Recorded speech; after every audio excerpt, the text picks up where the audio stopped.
Right now, when I say HIV or AIDS, what's the first thing that pops into your mind? Probably death, right? Or at least sickness. Behind the fame and applause, a silent battle raged, one that ended too soon for many. These were icons, legends, and pioneers, well known and celebrated on stage, who faced a cruel epidemic with strength and courage. And just at the height of their career, their lives were cut short by AIDS. Join us as we explore the life and legacy of these 20 gay stars who dared to live boldly in a world that wasn't ready for them. Number 1. Denholm Elliott. Denholm Elliott had a face people always remembered. He wasn't usually the lead, but he always stood out. Born in London in 1922, he didn't jump straight into acting. First, he served in the Royal Air Force during World War II and spent 3 years as a prisoner of war. When the war ended, he turned to acting and found his true path. Slowly, he built a name for himself as one of Britain's most dependable actors. He appeared in more than 125 films and TV shows, often playing odd but charming characters that brought warmth and humor. He was unforgettable as Marcus Brody in the Indiana Jones movies, and just as strong in Trading Places and A Room with a View. His expressions, his timing, he could steal a scene without saying much. Off-screen, he had 2 children and was married twice, but lived much of his life quietly, hiding that he was bi. In 1987, he was diagnosed with HIV, but he didn't stop working. He stayed active in TV and film right up until his final role in Noises Off in 1992. That same year, he passed away at age 70 in Ibiza from AIDS-related tuberculosis. His passing deeply affected the acting world. BAFTA honored him with an award in his name, keeping his legacy alive for new talent. Number 2. Robert Reed. Robert Reed looked like the perfect TV dad, but his real life was far more complicated. Born in 1932, he started acting on stage before moving to Hollywood in the 1960s. His role as Mike Brady in The Brady Bunch made him a household name. Viewers saw him as a caring, calm father, always solving problems with kindness. Behind the scenes, he demanded more from the show, often clashing with producers over writing and direction. He wanted the stories to be smarter, and he took his responsibility seriously, guiding the young actors on and off set. He even took them on cultural trips, trying to help them grow beyond television. In his private life, he married Marilyn Rosenberger, and they had a daughter, but their marriage ended quickly. Reed had told Marilyn he was gay, though he kept this a secret from the world. He believed that revealing his gender preferences would end his career. He carried that fear all his life. In 1991, Reed was diagnosed with colon cancer, and doctors also discovered he was HIV positive. He continued to keep his diagnosis hidden. On May 12, 1992, at age 59, he passed away. The public learned only afterward that he had HIV. His demise revealed the pressure actors faced to hide who they were, even in their final days. Number 3. Roy Cohn. Roy Cohn moved through American politics like a storm. Born in 1927 in New York, he came from a powerful family and wasted no time making a name for himself. He was just 23 when he became chief counsel to Senator Joseph McCarthy. Right in the middle of the Red Scare, Cohn helped lead the charge against suspected communists and played a major role in the Rosenberg trial, which ended in their execution. But he didn't stop there. He was also a key force behind the Lavender Scare, targeting LGBTQ people in government, claiming they were national security risks. He pushed for a ban on hiring them, even as rumors about his own private life spread. Despite speculations of a relationship with David Schein, Cohn strongly denied being gay. He built a reputation as a fierce, aggressive lawyer, unafraid to confront anyone. That style attracted high-profile clients like Donald Trump and Rupert Murdoch. In 1984, Cohn was diagnosed with HIV, but he insisted he had liver cancer.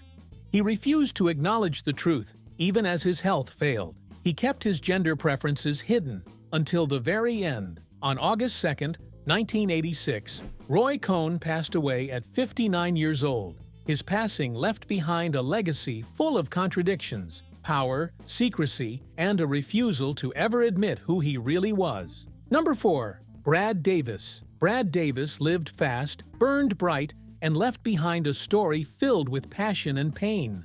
Born on November 6, 1949, in Tallahassee, Florida, his childhood was rocky. His father's alcoholism and his parents' divorce scared him deeply. But Brad had a spark, and acting gave him purpose. He moved to New York as a teen and trained hard, performing on small stages before breaking through in 1978 with Midnight Express. That role turned him into a star overnight. He won awards, and the world soon noticed him. He kept pushing boundaries with bold roles like Quirrell, where he played a sailor exploring his identity.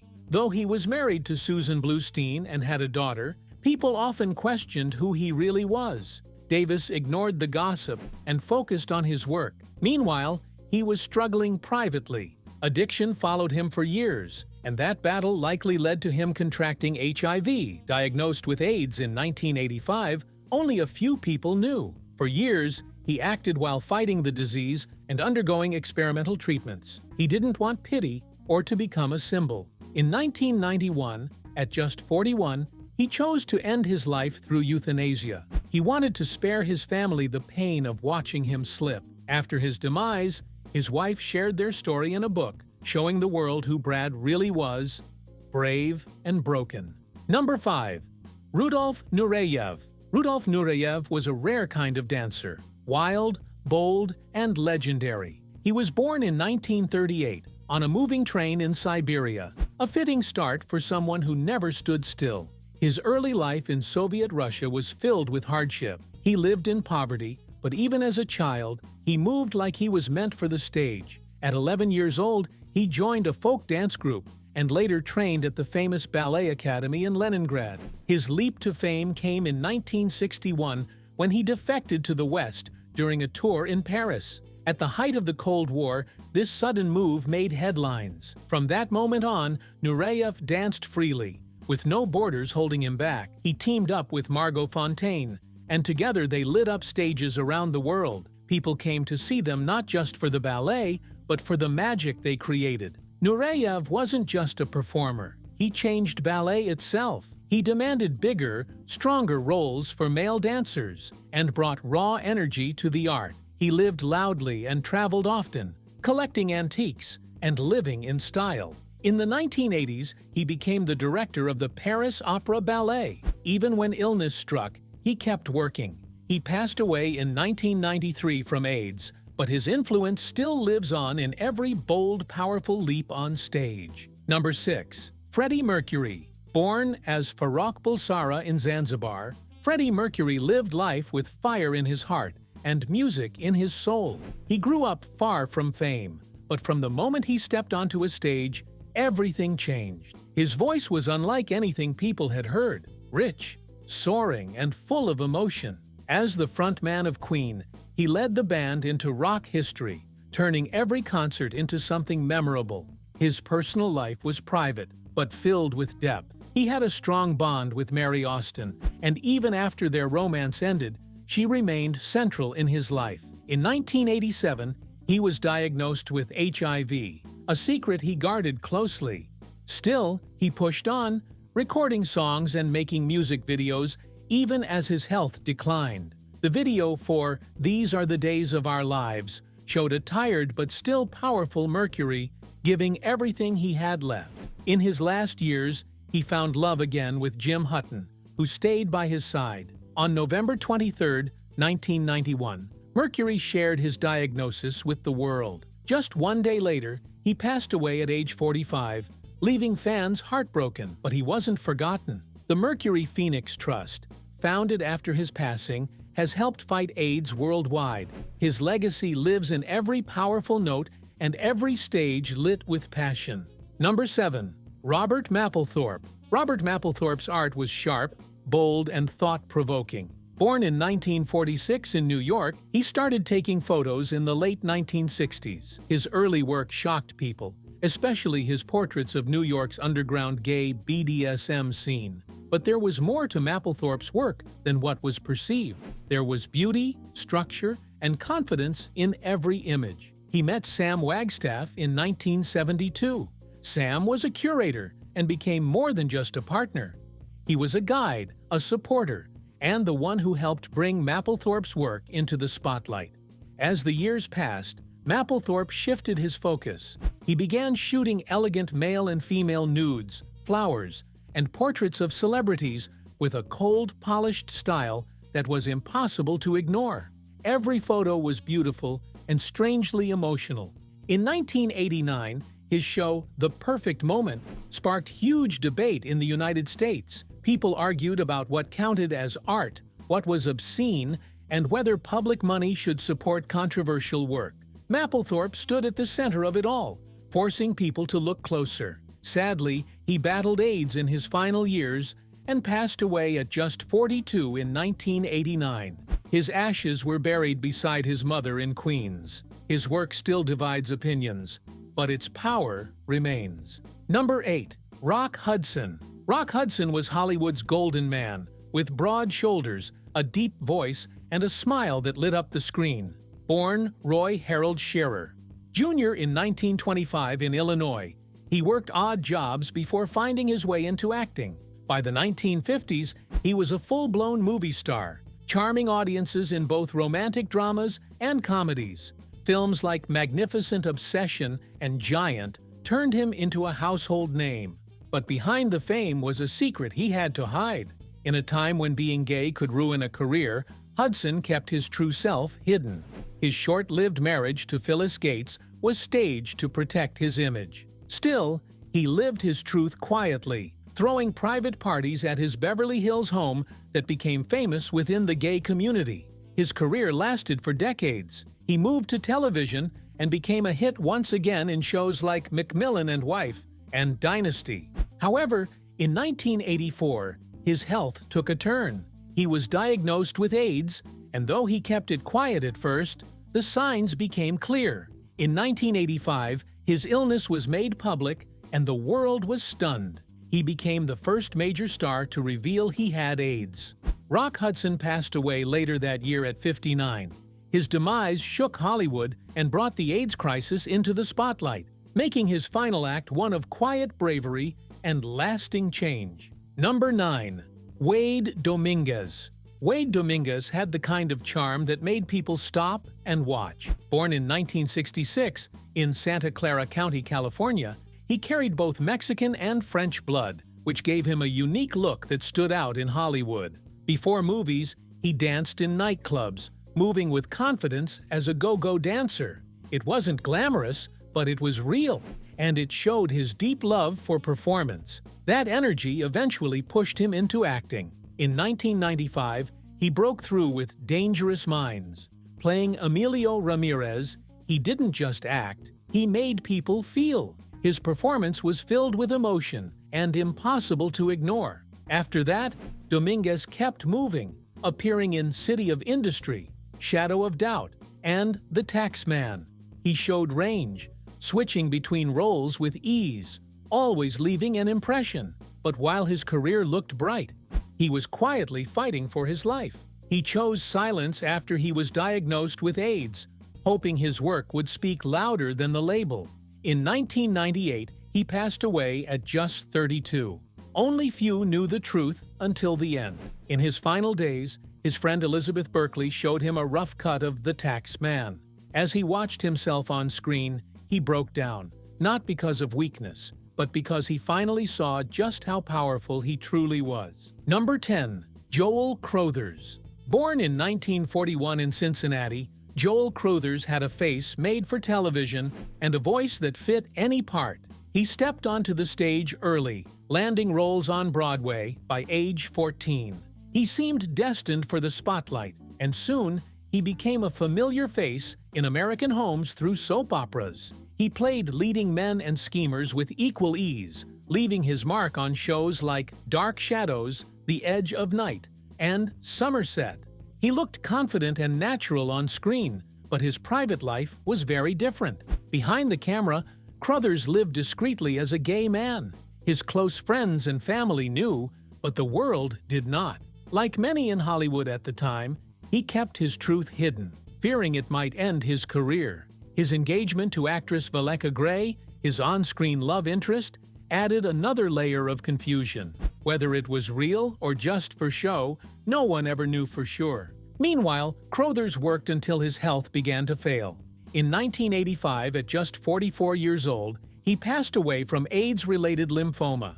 The news caused a stir among fans and colleagues, knowing that he had hidden so much behind that charming smile. Even now, his memory lives on through the roles he played and the quiet strength he showed off-screen, in a world that wasn't ready to accept all of who he was. Number 11. Willie Smith. Willie Donald Smith didn't follow trends. He created them. Born in 1948 in Philadelphia, he brought street life into high fashion with bold energy and fearless creativity. As a young man, he studied at Parsons School of Design, but after an affair with a male student, he was expelled. That didn't stop him. He jumped into the fashion world, taking odd jobs until he finally launched his own brand, Willie Wear, in 1976. His clothes were for everyone, affordable, stylish, and comfortable. He mixed streetwear with elegance, designing for real people, not just fashion elites. By the 1980s, his label was booming, pulling in millions. Smith worked with dancers, artists, and even comic book creators. His designs appeared everywhere, even on Mary Jane Watson's wedding dress in Spider-Man. At the heart of it all was his partnership with Len Barker, who was both his love and his business partner. Tragically, Barker passed away from AIDS-related cancer in 1986. Not long after, Smith became sick too. He was hospitalized with complications linked to AIDS, though he never spoke about it publicly. On April 17, 1987, he passed away at 39. People whispered about the cause, but his company respected his silence. Even now, Willie Smith's influence runs deep, shaping the colorful, inclusive world of modern fashion in ways few truly realize. Number 12. Paul Shenar. Born in 1936 in Milwaukee, Paul Shenar began on the stage, where his deep voice and strong presence made him an icon. He helped start the American Conservatory Theater in San Francisco, building a solid name in the theater world before moving into film and television. He brought power and class to every role he touched. In Hollywood, Shenar quickly stood out. He played both heroes and villains with ease, making each character feel real. One of his most well-known roles was in Scarface, where he left a lasting impression as a calm but dangerous mafia. Viewers couldn't forget him once they saw him. Off-screen, however, Shenar kept to himself. Rumors swirled about his personal life, especially a relationship with actor Jeremy Brett. Whether true or not, he never confirmed anything, keeping his life away from public judgment. Like many gay actors of his time, he chose silence over risk.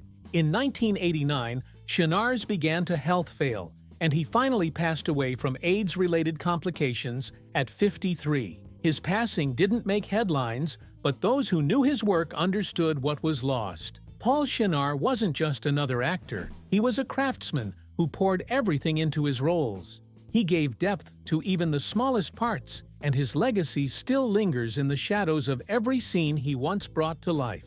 Number 13. Alexis Arquette. Alexis Arquette was born in 1969 in Los Angeles into a family full of actors. She grew up with 4 siblings, all of whom became actors. Her father was also part of the entertainment world. Alexis began acting early and appeared in a music video at the age of 12.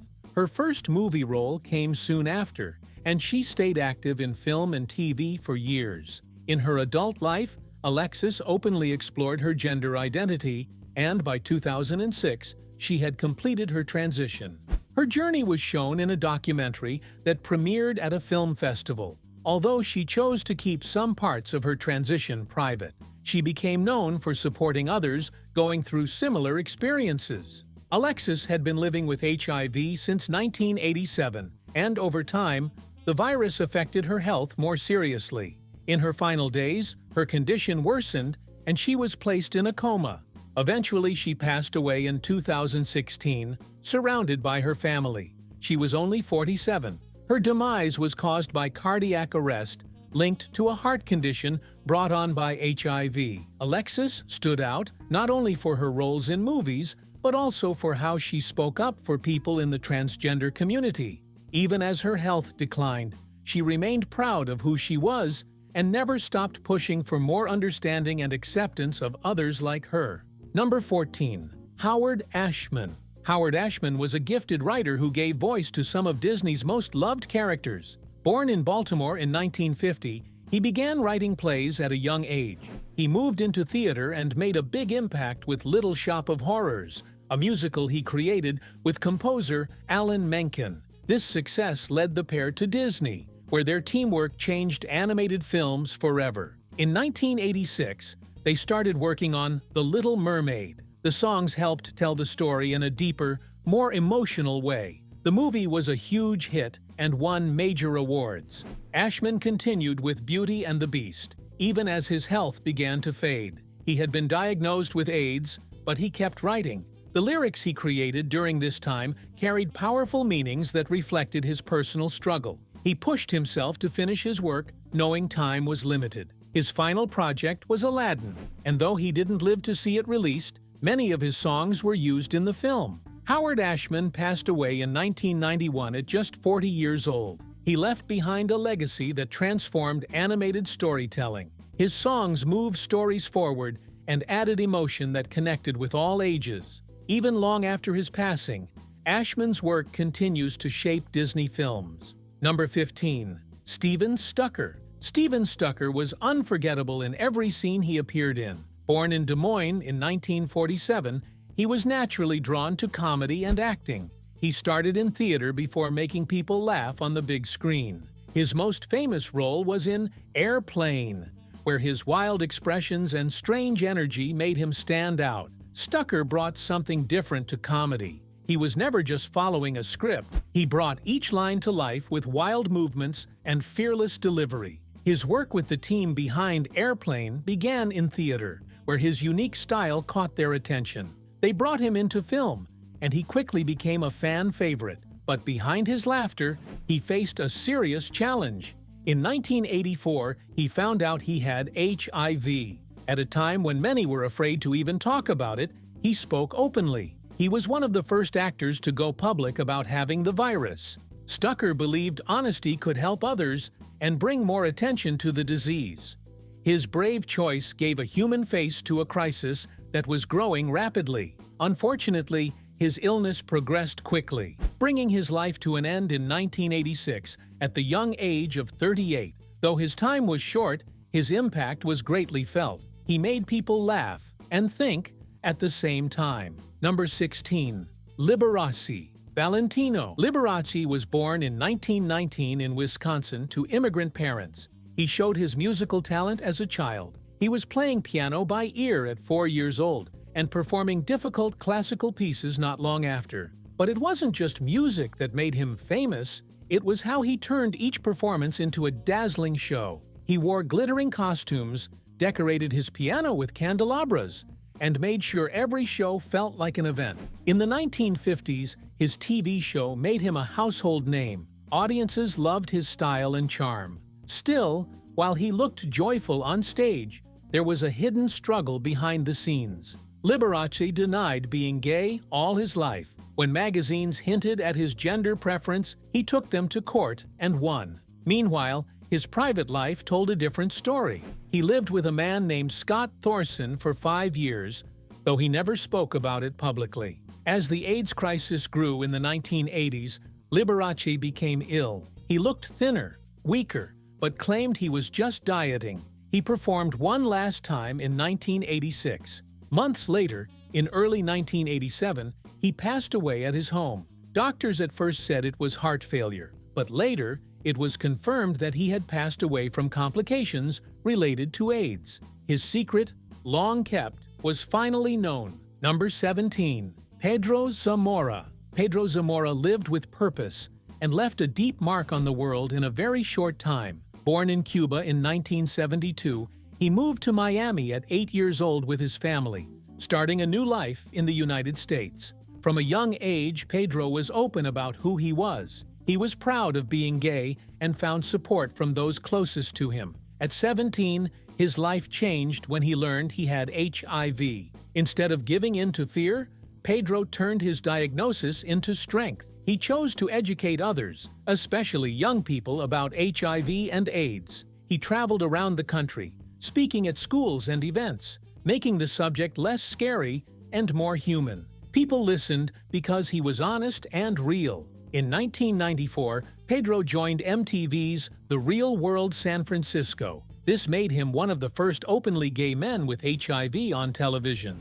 Millions watched as he shared his story and his love for his partner, Sean. Their commitment ceremony aired on TV, a powerful moment many had never seen before. During the show's filming, Pedro's health started deteriorating very fast. He developed a rare illness tied to AIDS. Just after the season ended, he passed away at age 22. His bravery changed how people saw HIV, leaving behind a legacy of compassion and courage. Number 18. Anthony Perkins. Born in New York City in 1932, Anthony Perkins was the son of a well-known actor. From a young age, acting felt natural. He quickly gained fame with an Oscar nomination and even had a hit song in the 1950s. But it was Psycho that made him unforgettable. Playing Norman Bates changed his life. He became famous worldwide, but the role trapped him in one image: a disturbed, lonely man.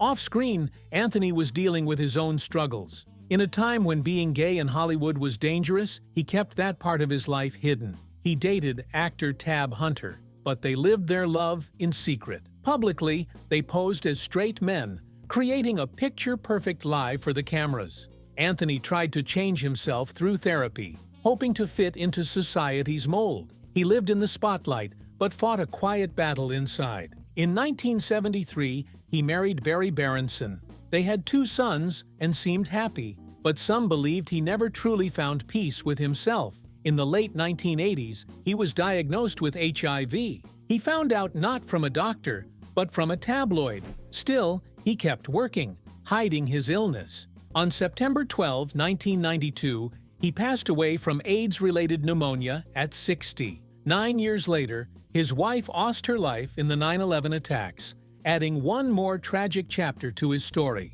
Number 19. Keith Haring. Keith Haring brought art to life in bold colors and dancing lines, but his work meant far more than decoration. Born in Pennsylvania in 1958, he moved to New York City and found his place in the world of street art. In subway stations, he turned empty ad spaces into living canvases with chalk drawings that spoke loudly without words. Keith didn't just want to create beauty, he wanted to send messages. His work took on big issues like racism, war, and especially AIDS and gay rights. His drawings were playful, but they carried power. Keith was openly gay, and he didn't shy away from putting same-gender love in his art. In 1987, he learned he had HIV. It was a heavy blow, but it only pushed him harder. He painted more, spoke louder, and gave more of himself. He created the Keith Haring Foundation to support AIDS research and programs for children. Wherever he went, he left behind bold symbols of joy and pain,